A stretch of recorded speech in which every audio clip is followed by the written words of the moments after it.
what is your purpose? What is the identity and the core of what you want to make?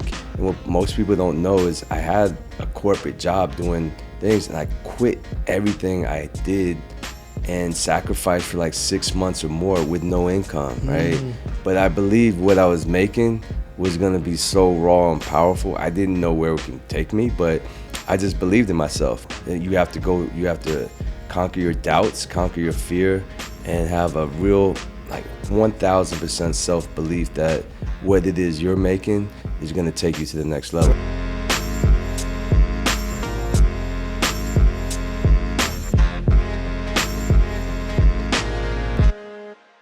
You know, remember we initially started, this was a feature film. Yeah, We were figuring out what it was, and you know, I think once we had initially a rough we had to send in, I did it kind of on purpose. I sent like 3.5 hours. Yes. And I was like, man, everybody's gonna think that I don't know what I'm doing with this, but I felt that we had to share like it really raw and uncut, just like Alan was. And, you know, show the depth of what we have with family, and really Alan being much more reflective and honest in this. Yeah. Bro, I remember when you turned in the 3-hour cut, and I was like, what is going on? Bro, I was like, and I watched it, and I was like, okay, there's nuggets here. And I was like, there's ONE9. But then the crazy thing is to your point, is like, that's why we have a series. Like, that's why it's 3 parts now. Yeah.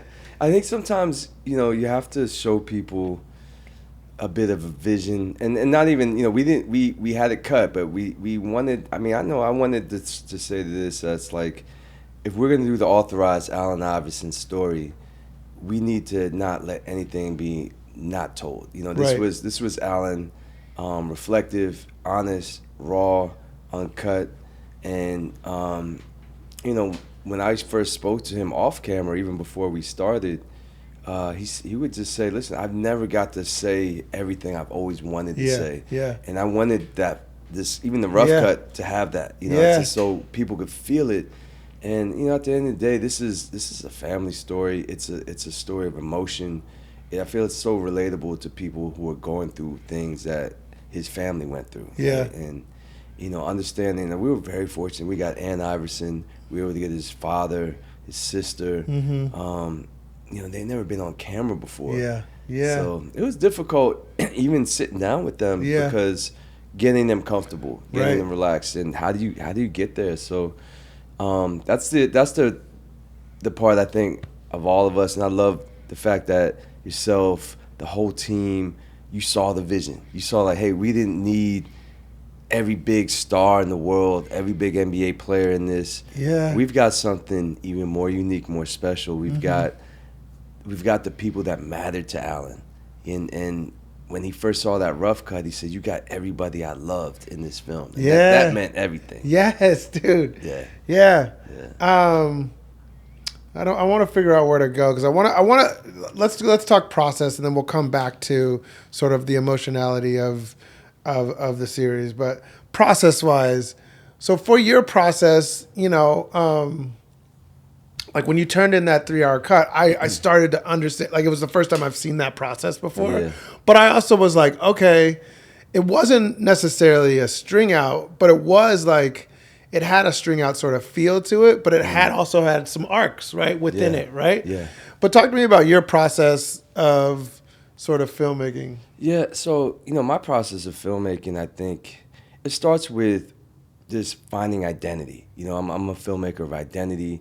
I always look for, like, common traits, you know, who we are, how we change, how we endure, and how we disrupt. Yeah. Right? And Alan had all these things. It's just getting the trust level. And I think for me, I think what separates me a little bit is building a trust with the talent. So even before cameras rolled, we would talk. He would FaceTime me. He would call me like 8 in the morning, 10 at night, 1 in the morning. Yeah. You know, and we weren't even talking about, you know, making the film. We were talking about what he's going through right now at that point. Yeah. And so this trust started to build. And then, you know, we eventually sat down and we got this story out. But, you know, once we got the process, so my process is foundation interview first, get everything out the way, then asking, once we're in there, who matters? How'd you? I think I start with your darkest points. What are the darkest points and moments in your life that you felt you had to climb out of, right? Yeah. And then going there, and then matching those with your mother's perspective, your sister's Yeah. perspective, and we're building that from ground zero out establishes the arcs, the themes that we want to build upon. You know, it's like I came from this, I became here, but what became my root, my core, was my family, my community, and so establishing that was like the first task. Is like, okay, let's establish who they are, but authentically have them tell their story. The harder part with that was scheduling all of them, Yeah. right? And Yeah. but I think the beauty of this is one of the few films you don't have any filter on it, and having that's why I love working with you and the team, Amazon, the team from Amazon and Prime. They didn't let us show a film that felt contrived Right. or we made it raw, man. Yeah. And Yeah. listen, anytime you watch a film and you get emotional making it, you know Yeah. you're doing something right, Yeah, right? yeah. And Alan watching this, remember that time he watched the rough cut? Yes, dude. Yeah. Yes. Yeah, he Yeah. was so like he's sitting next to me watching this for the first time, and I can tell when he loves something. I feel a big hand on my shoulder. Yeah. I can feel when he's going through it. I can hear the sniffles, the emotion in it, and that whole 2-3 hour time period was just it was an emotional run for him. Yeah. Yeah. So I feel people are gonna love this film in a much different way. It's not just a documentary; it's a testimony of love and strength and sacrifice.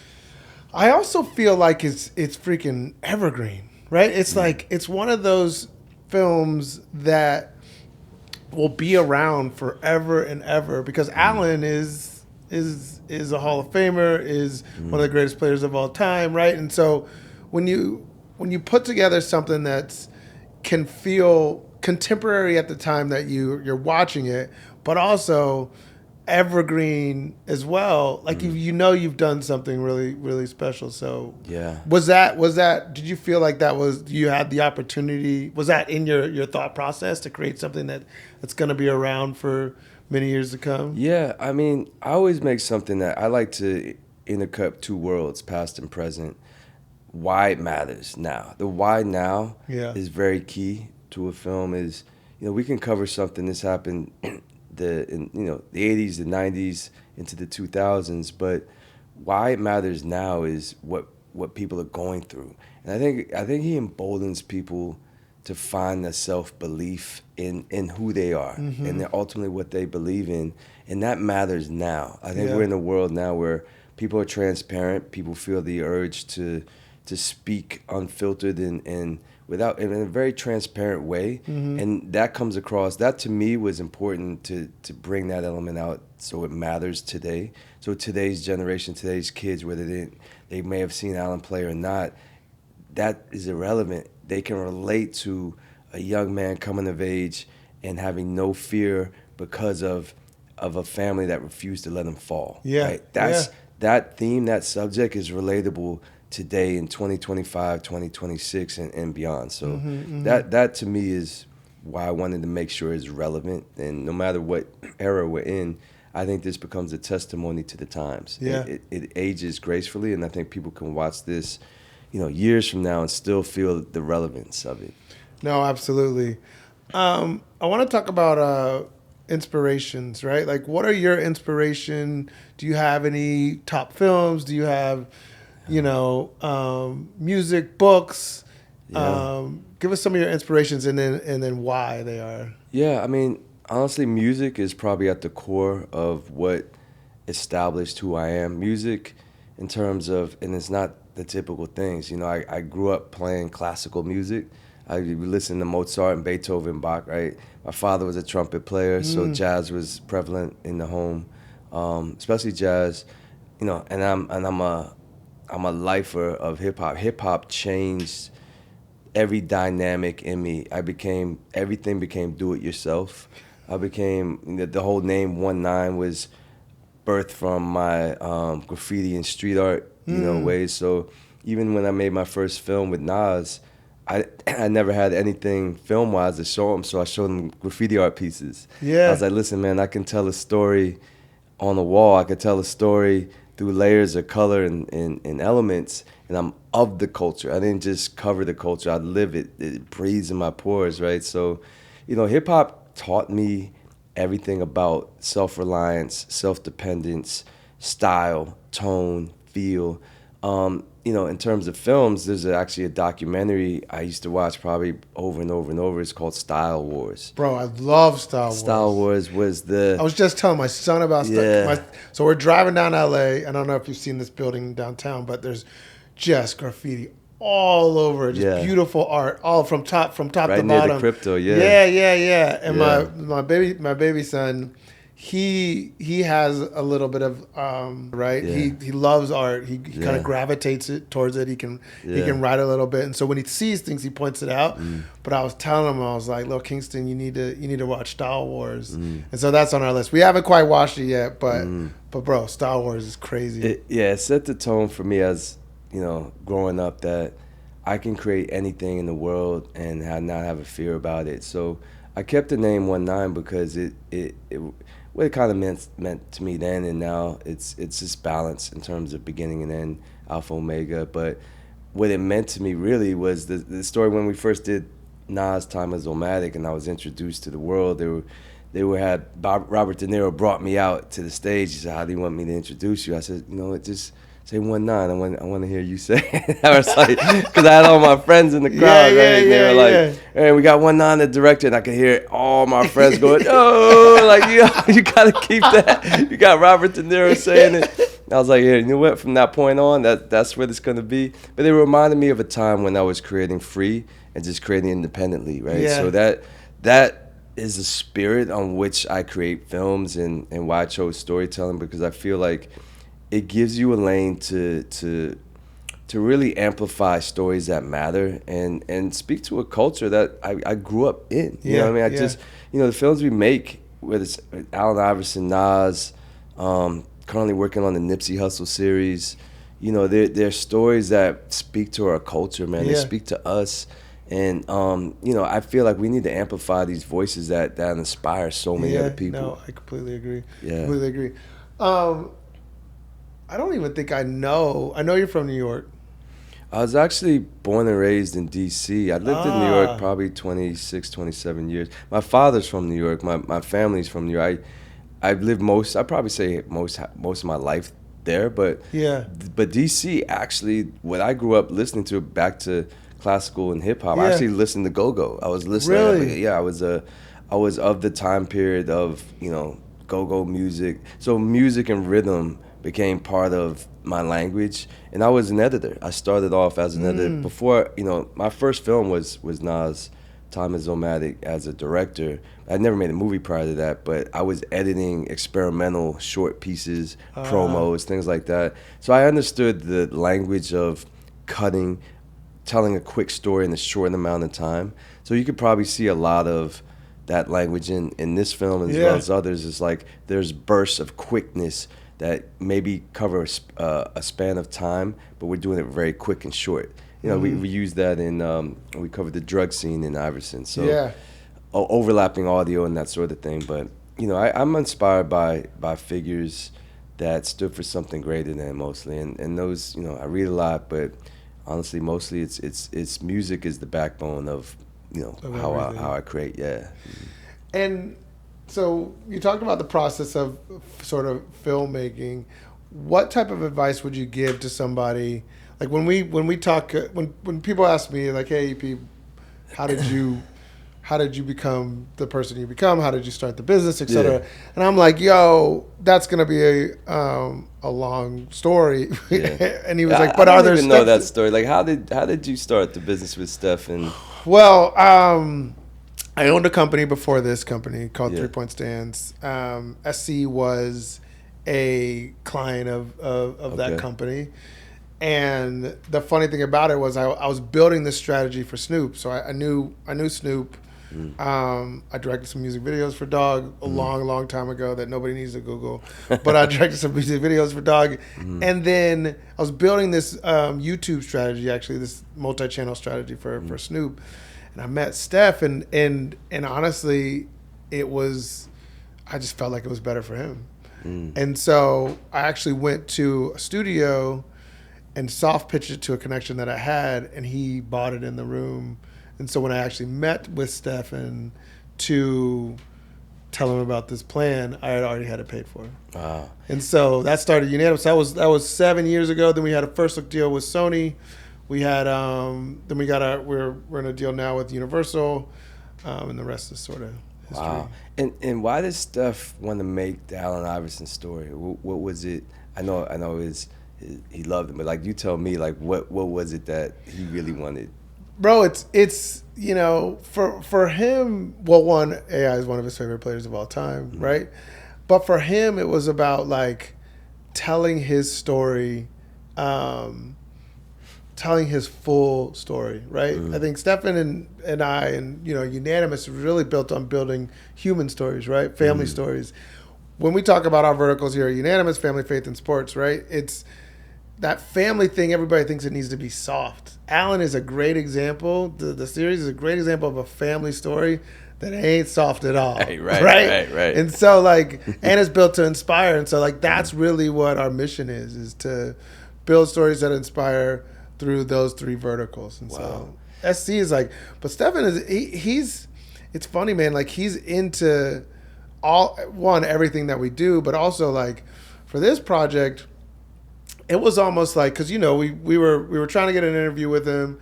Then you shot with him. Then both of you guys were like, I don't know if we even need Stephen Curry in this. You know what I mean? He's in there somewhere. He's like an Easter egg. He has a couple lines here and there, but there's it just, and that's what I appreciate about you as a filmmaker, because everything we do, everybody's like, yo, we need SC in it. We need SC in it, and for you to understand, actually, this is a family story. It's a family journey. We don't necessarily need his voice. We need his amplification. Not need it, but his amplification. And he does love the doc for what it is. But yeah, man, he loves it. He loves it, and they have that special relationship when they see each other. It's great. It's Allen was in a Chase commercial with Stefan, and what did he say? He was like. When Steph walked in, he was like, Sniper's in the building. It's like, yo, this is crazy. They just gave each other a big old hug. That's it. It was great. I know the admiration they have for each other, and I think that's what I love what Steph represents is he's always remained true to who he is, just much like Allen has made true to who he is, not just on the court, off the court, and generations after. That's why for me, it was really important. Obviously Allen and his family love it, but I was also wanting to make sure Steph loved it and everybody else involved, because it goes beyond sports, right? And I think the value of family is so important, not just in this film, but a lot of what I make, even the Nas film and some of those other films, they show the bridge. They show if you want to know somebody, really know somebody, you got to know where they came from. You got to know who are the ones that laid down their life basically to make sure they succeeded. Talk about a little bit about balance, right? Obviously, the way the industry is now and how we all are, trying to create things. How do you balance wanting to tell these inspirational stories, connecting with humans, and also wanting to make a living? That's what filmmakers are really struggling with now is the industry. You really do have to. It has to be a big story, or you have to sort of invest in yourself. But I don't know. Talk a little bit about that. Yeah, well, balance is one of my favorite words. I have an adage. It's like balance of extremes, and what that is no matter what you're making, you have to show it. There's going to be an extreme, and what I mean by that, sometimes it's money, it's things that are outside of your control that you're going to have to face no matter what. But then at the end of the other end of the spectrum is purpose, right? So I always start my extreme starts with what is your purpose, what is the identity in the core of what you want to make. Now all the ancillary factors are going to come, meaning there may be restrictions, there may be budget, there may be how do you survive off of these things. But I think if you maintain your integrity and stay on what is your purpose in this, and it may not be money, right? And I always tell, especially filmmakers, I said, listen, if you want to make this and you want to make it pure and raw, you're not necessarily making it for money.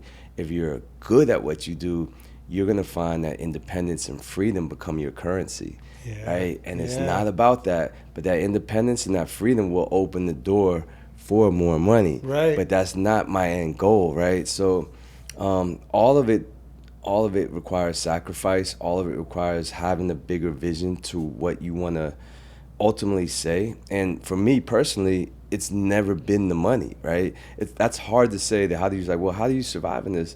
Well, initially, I took other jobs, right? When I was making the Nas film, that was a process of working odd jobs, figuring out how to make this work. And what most people don't know is I had a corporate job doing things, and I quit everything I did and sacrificed for like 6 months or more with no income, right? But I believed what I was making was gonna be so raw and powerful. I didn't know where it can take me, but I just believed in myself. But you have to have self-belief that no matter what it is you're doing, it's gonna take you to the next level. And you have to conquer your doubts, conquer your fear, and have a real, like 1,000% self-belief that what it is you're making is going to take you to the next level. Right. Yeah, that's how I balance it out. And in the world that we're in now, my advice to young filmmakers is learn the tech, learn the tools, learn not just one component of filmmaking, learn the complete gamut of the whole thing. Yeah. You know what I mean? And learn AI, learn the tech that's out right now, stay relevant in your field. So then you can communicate with, no matter who it is, you can stay relevant with what it is your purpose and your voice is to then the technology of the times.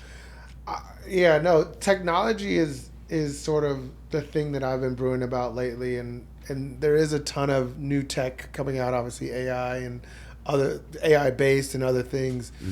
I also feel like, to your point, to younger filmmakers, there's like a huge opportunity to just go do things, right? It's like when I was coming up, it took a team to do the thing. Like you'd have to come up with the idea, find some talent, then book a crew, and like it took a team to do stuff. Yeah. That team is getting smaller and smaller and smaller.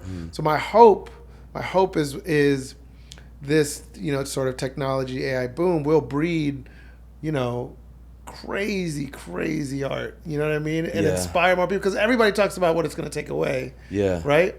But I'm so optimistic in my everyday life, so I'm like, but it's also going to breed some like amazing things. And like even here we've been talking about, even different verticals. We look at it as like, we call it just digital, but what it really means is like large format AI content, just things that are just out there that we could hopefully inspire. Give me your view on how you approach new technology. I mean, you talked a little bit about understanding it, but I think the irony is it's interesting because I'll speak to where we are now, and I'll take you back to where I started, and I'll make the parallels. But so where we are now is you now have the tools almost at your full control to be your own filmmaker, storyteller, director, producer, writer. Everything you want to be, self-contained, where we never had this form of access. So it also levels the playing ground. So we're almost at a complete, honest time period where anybody can be a content creator. Yeah. Now that's good and bad, right? So I'll take it back to when I started. It's I didn't start with a big crew. I actually started to what I'm thinking we're gonna end up being now is I was a one-man band. Like I can shoot, direct. I learned how to edit. I did everything myself. Primarily in the Nas film, it was me and a small team, but we didn't have the big film crews because we didn't even know what those were. We were figuring out how to make a film while we were making the film. So what becomes now is huge crews, a lot of overhead, a lot of budget. Now with the advent of AI, it goes back to the original storyteller, the original content creator, becomes the glue, and you don't need all these things. Mm-hmm. If you can know how to access all of those elements that AI can bring, now it's like you have to separate yourself from the thousands and thousands of the content creators. And I think that goes back to when I grew up in hip hop. The cream always rises, Yeah, right? yeah, yeah. Cash rules. So I think everything that you can do, you just have to separate your voice. And I think that it was always a stylistic battle of like, how do you make your stuff better than? But I think where we are right now with AI is like, it relies more so, the content creator will become king. It's just like, you don't need all these tools and all these different apparatuses to make good content. I think we're on a level playing field, and if you just really put your energy into making great human stories in an AI world, you're going to separate yourself. It's not just prompting images. It's like you need to be able to create content and then be able to prompt things that matter. No, absolutely. Let's go back to the film for a second. What do you feel like your favorite scene in the film is? And is there a moment you I mean, you can give us a couple, but is there a moment that really touches you? Yeah, I'd say my favorite moment in the Iv3rson film is when we start to realize, it's in episode 2, when we start to realize that Alan's going through all this turmoil. He's rising as a player, becoming something bigger than. He's bringing his community with him, and he's getting a lot of flack from like bringing all these people, 40 people on payroll around him, and we start to understand his backstory. And at the end of this scene is one of my favorite moments, is when he says, my support system is a monster. And he's talking about, you taught me how to survive. He's talking to his parents. He's talking to his mother, family. Mm-hmm. He says, you taught me how to survive. I'm Allen Iverson. I'm Bubba Chuck. I wouldn't have been able to do any of these things, how to be me if it wasn't for you. And then we see, clips of his mother, father, sister, his wife Tawana. And these are the sole people in his life, no matter what he's been through, has been there for him. And I love the line that Tawana says is, the people in your life have been placed here for a reason, to help lift you, mm-hmm. and vice versa, But I love that, because that honestly speaks to family at its core. And family doesn't necessarily mean your blood family. Families are people who live and die to make sure you're good, And I love that. To me, that's what the film is about. I'm gonna take a left turn, and we're gonna go back to hip hop real quick. Yeah. All right. Yeah. You gotta give me your top 5 albums, real. Okay. All right. It's interesting because, I come up from different eras, so like I'll go different eras on you, but ultimately the one album that shaped me is the album I made a film about. It's Illmatic, right? That to me is the ultimate album.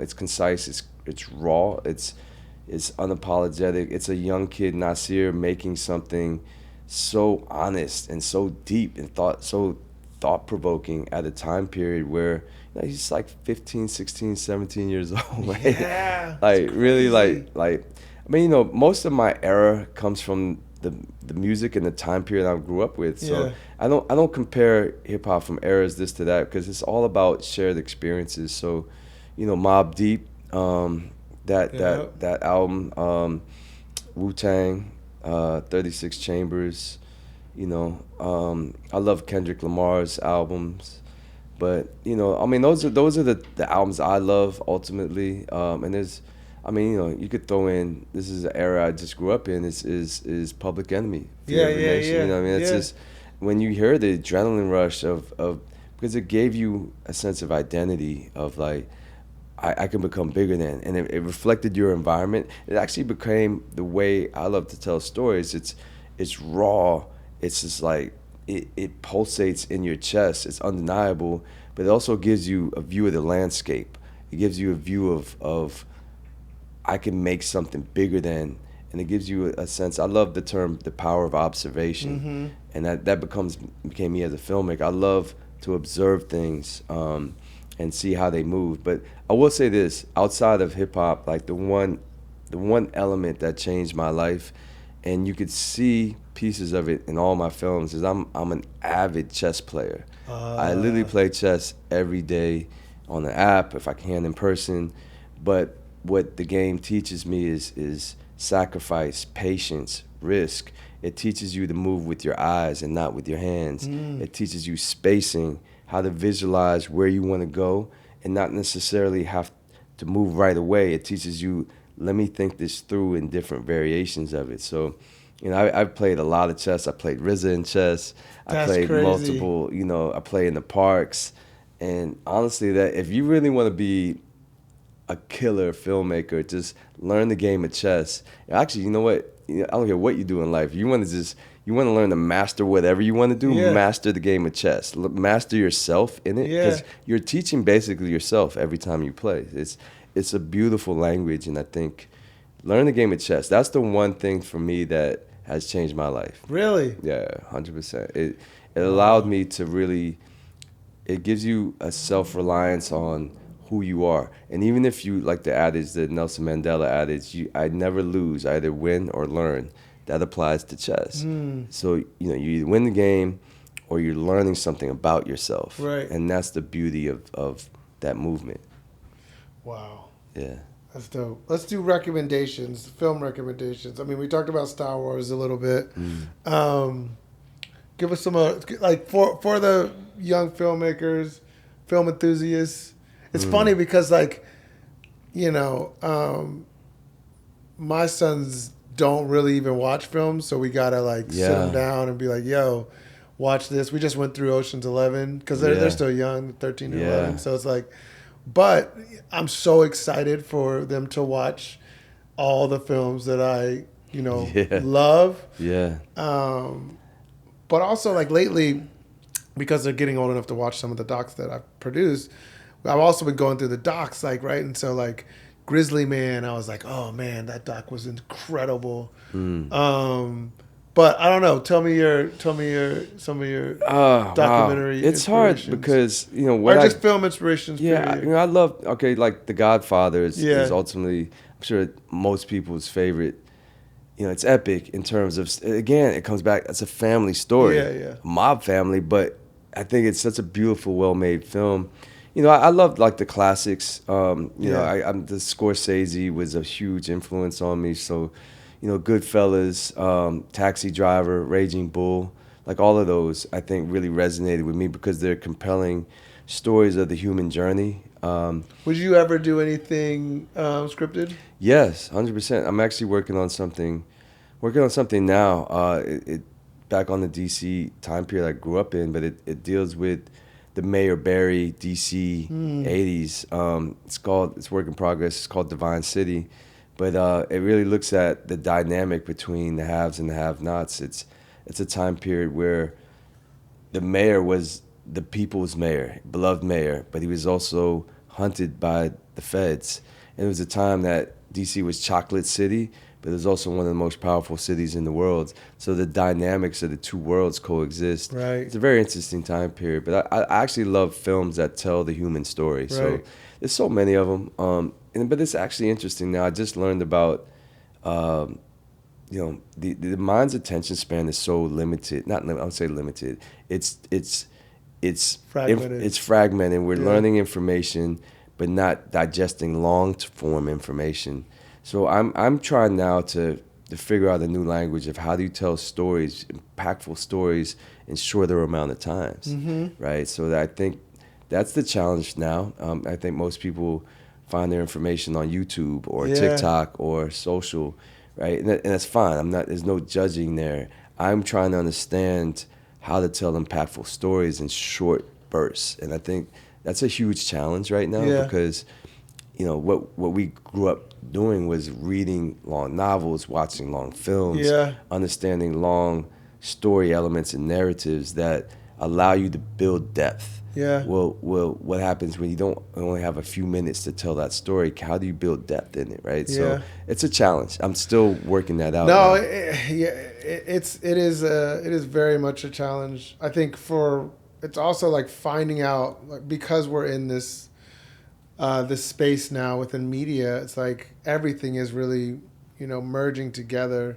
I just heard today that YouTube is now considering themselves a streamer. Like, they're not a platform anymore, right? Wow. They're sort of putting that line in the sand that we are Netflix's competitor. And so it's like, to your point, it's like all that short form content is now on the level of, you know, a Netflix film or a show or whatever it is. So yeah, I think rather than, you know, there's some people may, you know, say I hate it.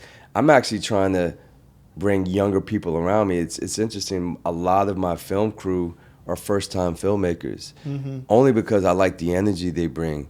I brought 15, 16, 18-year-olds around, so I want to understand how you process information.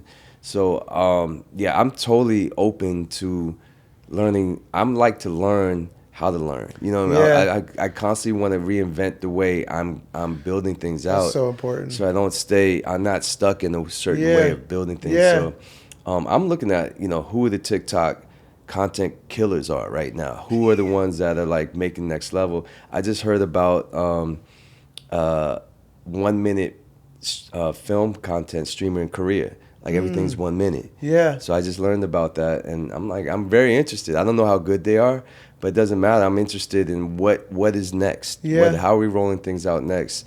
And you can't get stuck in a time period. I think that's why, you know, you've got to stay fluid with the times, and you've got to adapt or die. Really, you know, it's a crazy time to be a storyteller, but that doesn't necessarily mean it's limiting. You just have to adjust the way you process. Absolutely. Yeah. Thank you.